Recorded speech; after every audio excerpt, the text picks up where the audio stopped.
छत्रपती संभाजीनगर आणि संपूर्ण मराठवाड्यात अन्न व औषध प्रशासनाने मोठी कारवाई केली।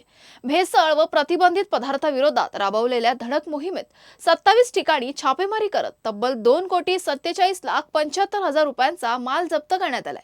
या कारवाईत गुटखा, सुगंधी तंबाखू तसेच भेसळयुक्त अन्न पदार्थांचा मोठा साठा उघडकीस आलाय।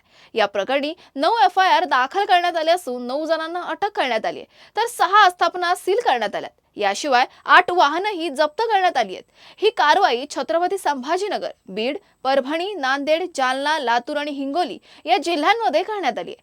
दरम्यान अन्न व औषध प्रशासनाच्या या धडक मोहिमेमुळे भेसळ माफियांमध्ये मोठी खळबळ उडाली आहे। अन्न औषध प्रशासनाचे महाराष्ट्र राज्याचे अन्न सुरक्षा आयुक्त माननीय तुकाराम मुंढे सर यांच्या मार्गदर्शनाखाली तसेच यांच्या निर्देशनाखाली संभाजीनगर विभागामध्ये आपण 1 जून ते 9 जूनपर्यंत जवळपास 27 धडे टाकलेले आहेत।